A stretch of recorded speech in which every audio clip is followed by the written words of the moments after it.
Hi, thanks for joining me. Today I've got a fun geometry problem which I'd like to solve. We have a square here, and within the square we have a circle.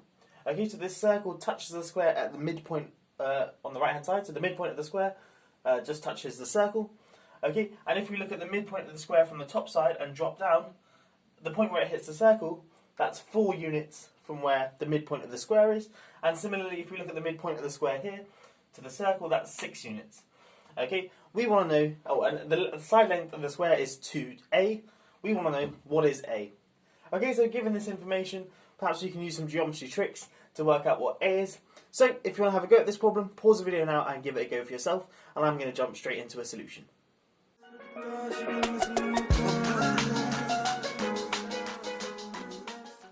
Okay, so there are a few different ways we can solve this one, but the way I'm going to do it essentially uses the equation of a circle, and it's quite nice. Okay, so firstly, 2a is the side length, but a in particular is sort of half the side length of the square. So a, if this thing here, this dot here is the centre of the square, this length here is a.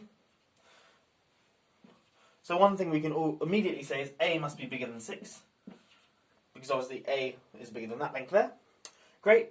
Now what we want to do is try and write an equation for this circle. So if we call the centre of the square, this point here, the origin, and then have an x-axis in this direction and a y-axis in this direction.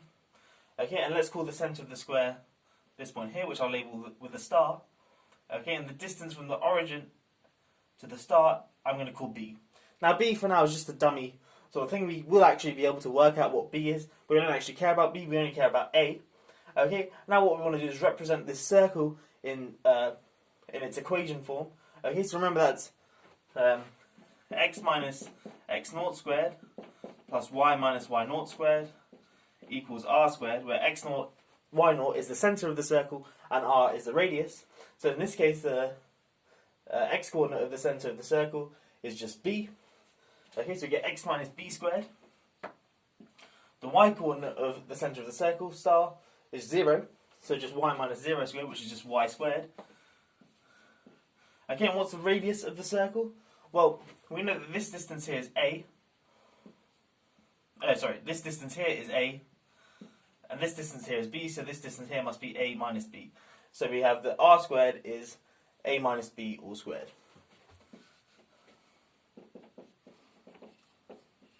Okay, great. We've got the equation of the circle now. What we want to do is plug in some points we know about the circle. So, for example, we know that circle, this point here on the circle lies on the circle, as does this point here. Let's look at this point here first. What is that? Well, that's when x equals 0 and y equals, that length there is a, that there is 4, so y is just a minus 4. Let's plug that into here. So we get one equation, a minus b squared, plus, 0 minus b squared, which is just b squared, plus y squared, which is a minus 4 squared, equals a minus b squared. Okay, and now another equation we get is from this point here. So at this point here, x, well, we know that this distance here is going to be a minus 6, because we've got a there and 6 there, but because x is negative, it's actually going to be, the x coordinate there is going to be 6 minus a. Okay, so we get 6 minus a minus b squared, and at this point the y coordinate is just 0, so plus 0 squared, which is just 0, that thing there is equal to a minus b squared. Okay, so now we've got two simultaneous equations which we've derived. Both of them are in a and b, so now we just want to work out what a is, but of course we can work out what b is, so it's just a matter of solving this set of simultaneous equations. Okay, so I've just brought up the two equations we derived up to the top, and now we're going to solve them using simultaneous equations. Now, two things that I'm going to use is that a is bigger than 6, and also a is bigger than b. And I derived that a is bigger than 6 right at the start, but a is bigger than b. If you just look back at the diagram, it's simply because b is less than half the side length of the square, and of course a is defined to be half the side length of the square. Okay, because a is bigger than 6 and b is positive, 6 minus a minus b is negative. Okay, so this thing here, of course, because I'm squaring it, I can write that as minus. So take the negation of this thing here, so 6 minus a minus b, take the negation of that, that's just a plus b minus 6. So I get a plus b minus 6 squared equals a minus b squared. The thing inside the brackets here is positive, the thing inside the brackets there is positive, so I can take the square roots of both sides. So I'm looking at this equation first, and then I'll move on to this equation. Okay, so just taking the square roots, I get a plus b minus 6 equals a minus b. The a's cancel really nicely. B minus 6 equals minus b. Add b onto this side and bring the 6 onto that side. 2b equals 6, and of course that means that b equals 3. Let me write that there. Okay, wonderful. That was a nice and easy simultaneous equation. An equation, sorry. Now let's use b equals 3 to plug into this guy here. Firstly, I'm just going to expand it, leaving b as it is for now.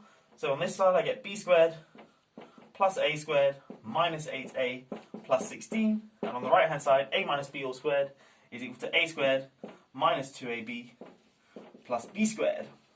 Okay, of course the a squareds cancel and the b squareds cancel as well. So I'm just left with minus 8a plus 16 equals minus 2ab. But of course b equals 3. So this thing here is just minus 6a. Okay, so minus 8a plus 16 is equal to minus 6a. Add 8a to both sides, so we get 16a. Just 16, is equal to 8a minus 6a, which is 2a, which of course means that a is equal to 8. Okay, and if you wanted to work out the side length, then the side length is 2a, which is 16. Okay, and that solves the problem. We've worked out the side length of the square, and of course from that, if we wanted to, we could work out the area of the square. But yeah, that's the solution. I hope you have enjoyed this geometry problem. If you are new here, please do consider subscribing and checking out some of my other fun maths videos as well.